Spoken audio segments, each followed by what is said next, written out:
كان حلما بعيد المنال، اكتفى المصريون بالتغني به منذ زمن بعيد.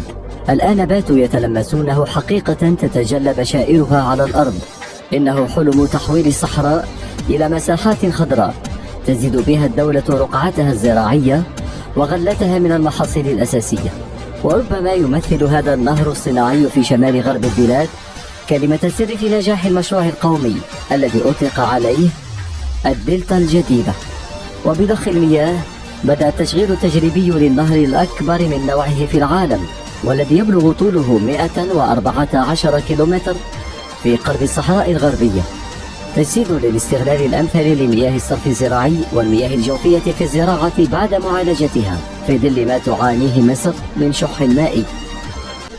مسار وحيد لهذا النهر لإيصال المياه يشمل ترعا مكشوفة ومواسير مغطاة للحفاظ على المياه من الفقدان.